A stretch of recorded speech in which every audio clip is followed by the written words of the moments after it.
right, folks. So we are going to get into the Kamala Harris, Tim Walz interview. It was about what most people expected. It was about what I expected. We have a few pieces that we're going to play in a few different clips, but this first one just really kind of represents the trajectory of the Democratic Party over the past 7 or 8 years. Here's Kamala Harris asked if she still supports a fracking ban.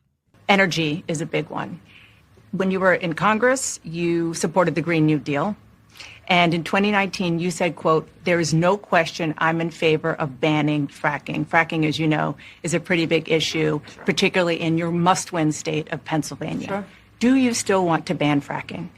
No, and I made that clear on the debate stage in 2020, that I would not ban fracking. As vice president, I did not ban fracking. As president, I will not ban fracking.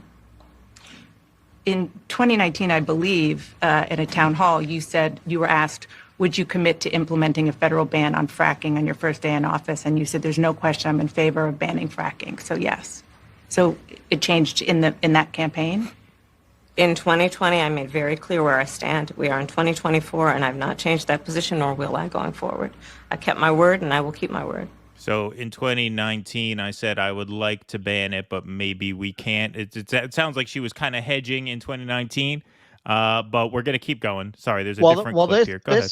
This is bringing it back to me. If you remember, she went into those primaries trying to run as a younger, more ethnically acceptable Bernie Sanders. Well, less socialist too. She didn't call herself a socialist, but yeah, she ran on Medicare for all. She tried to basically grab the Bernie people by running on similar policies with a more acceptable identity profile. And then as the race went on, she gave up on that and started going to the right on her positions and decided to start vying for the centrists instead. And that's when she changed that. Yeah. Like she did change. And if I remember correctly, she wound up basically fudging on Medicare for all as well. Oh, of course. They all did. There were a few who supported Medicare for all at the beginning of that primary. Most of them didn't, though. Like I remember she went in full. My staff didn't even know. I remember that. She did that whole press conference. But then, yeah, she started tacking right as the campaign went on, which is, look, I mean, that's part of the money people forced Biden to take her as VP, partly because of that. Like if she had stuck to that, they probably wouldn't have been so hot on her. Right. No. Yes. Yeah. No, she started that campaign, I remember, supporting Medicare for all. She performed very well in that first debate, the first primary debate, where she advocated for Medicare for all. But then, everybody except Bernie, who started that campaign advocating Medicare for all, and there weren't many. She did, Warren did, Tulsi did. They all ended up backtracking on it, except for him. By the time they dropped out. But here's the rest of this fracking bit. Dana Bash presses her a little bit more. What made you change that position at the time? Well, let's be clear. My values have not. Let's be clear. I don't quite understand what fracking is. I never really did. Most people in our party don't really know what it is either. 4 or 5 years ago, a bunch of young climate activists told us it was very bad. And so in keeping with our policy to be against bad things and for good things, we were against fracking. Now it seems a few years later, maybe it's not as bad as we thought it was. But even if it is as bad as we thought it was, turns out the world has gone so far to hell that there are a lot worse things than fracking now. So we can't really afford to have this argument anymore because the people in Pennsylvania want fracking. And so I have to be pro-fracking. I don't think most people really understand what fracking is or why it's so horrible. I think this was something where they kind of let the sort of Sunrise Movement people lead them around. And now this is just a fight they can't afford to wage because, hey, they got to win Pennsylvania. Like the people of Pennsylvania are the boss. That's it. What they say goes now because that's the swing state you have to win. That's where they got to go. So let's hear her say, my values haven't changed. Of course, my values. At the time. Well, let's be clear. My values have not changed. Oh, I believe it is very important that we take seriously what we must do to guard against what is a clear crisis in terms of the climate. And to do that, we can do what we have accomplished thus far. The Inflation Reduction Act, what we have done to invest, by my calculation, over probably $1 trillion over the next 10 years, investing in a clean energy economy. What we've already done, creating over 300,000 new clean energy jobs. That tells me, from my experience as vice president, we can do it without banning fracking. In fact, Dana, excuse me, I cast the tie-breaking vote that actually increased leases for fracking. there you go. There you go. So it turns out now I love fracking. My values haven't changed. First I said, yeah, we'll ban fracking. Then in the 2020 campaign, I softened on that. Then I cast a tie-breaking vote for fracking. But my values haven't changed. Maybe your values haven't changed. Maybe you just don't know what fracking is and you don't care.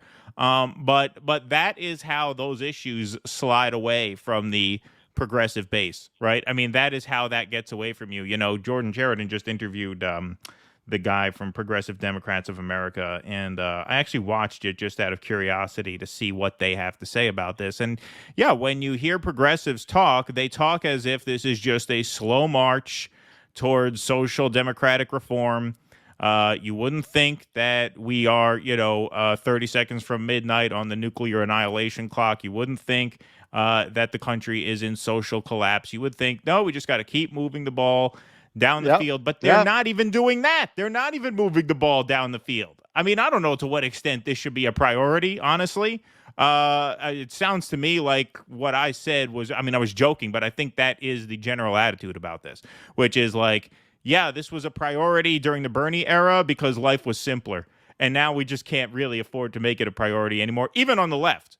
And she has certainly flip-flopped on that and gave a very, very sort of clumsy answer as to why. Yeah, it's that arc of the universe bends towards justice bullshit that they get fed. And this is really the purpose. We talked about this. You dropped the clip today of our interview with Yeshitela.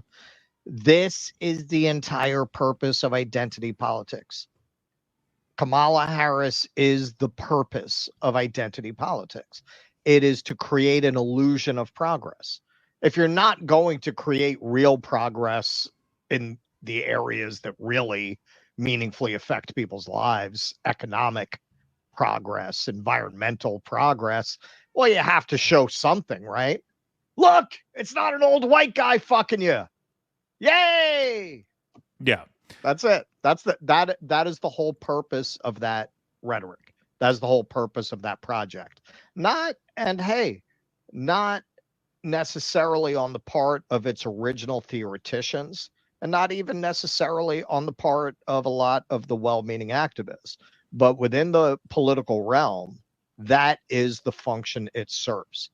It serves as a shield against real interrogation of policy.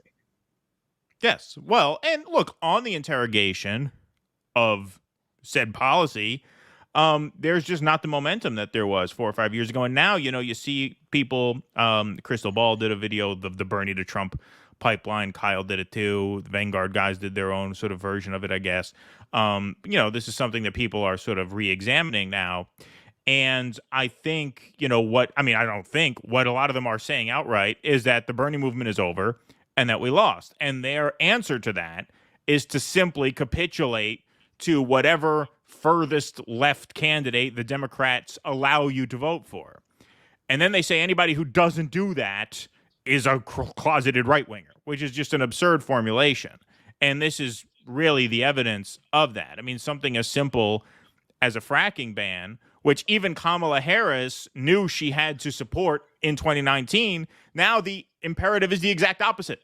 Now she can't support it, right? Now she can't go there, right? So on the policy side, the sort of Bernie wing has ceded everything to the centrist Democrats, and the assumption amongst people who now say there's this, odious Bernie to Trump pipeline is that you're not actually on the left unless you conform to the furthest left option that the Democratic Right. Party will allow you Right. to vote for and allow you to put in office. And that's not a left at all. If that were a left, why not just back Hillary in 2016? She was the furthest left they would allow for. They wouldn't allow for Bernie. They rigged the primary against Bernie twice. So if you're only going to play by their rules and on their terms, why did you do this at all? Why even start down this road? Because if you look back on it, what they're saying now is if you don't fall in line, then you're not really on the... Okay, so then you should have just supported Hillary Clinton then, because they were never going to let Bernie win. It was very obvious from the start they weren't going to let Bernie win. So then what was this all for? It was just a giant jerk-off that made a lot of money for a lot of supposed progressive indie media podcasters. Well, it is very funny hearing Crystal and Kyle, who spent a lot of time trying desperately and mostly unsuccessfully, it seems, to convince their audience that Marianne Williamson was a political project worth investing your time into, saying anything about strategy, politics, pragmatism. You guys told people to get behind Marianne Williamson until you just couldn't anymore without it just being embarrassing. And then you finally just dropped the subject. And you're going to talk about people's political choices. Now, look, I'm going to be, we always want to be fair on the show. And believe it or not, I'm going to say a kind word about Zach. What he said regarding the third parties this year being deeply unserious, I mean, he's not wrong about that. No. That is how I feel. And another point that he makes, and, you know, I interviewed Jill Stein in Chicago, and we will extend an invitation to her to come on the show. But hey, man, we always call it straight. One point he made that was very valid was he said, well, Ralph Nader got what, 4% or something. And he said, you know, in 2016, I think the Greens got, you know, 1 point something. And I guess in the last election, I don't know, they got like 0.6. Oh, they got next to nothing. They got less than 1 point. Well, they had Howie Hawkins, who was a horrible candidate, and, but it was not nobody in the Trump reelection was going to vote for the Greens.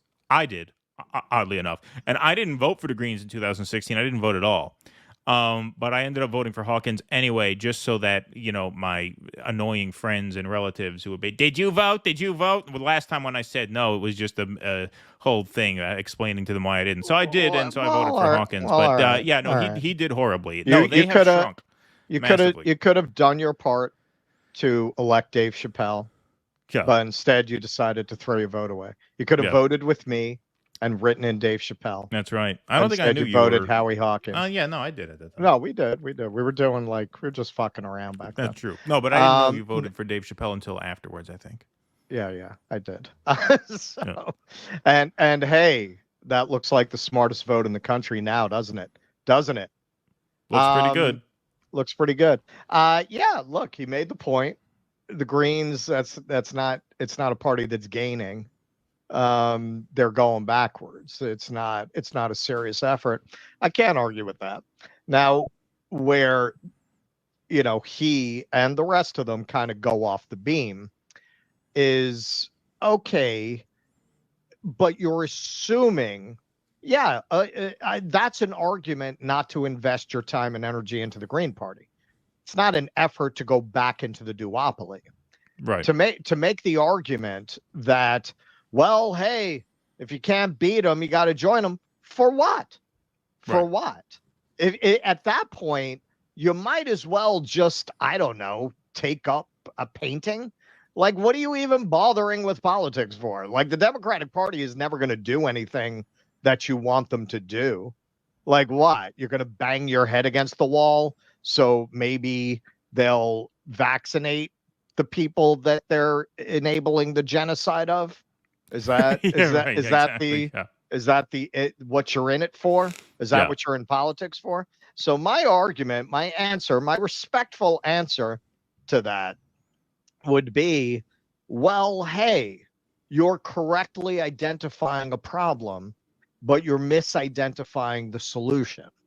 Like, yes, you could argue that the Democrats have control of the levers of power, given that the Democrats have made it quite clear that they're not going to do anything that you want them to do, well, that's the problem.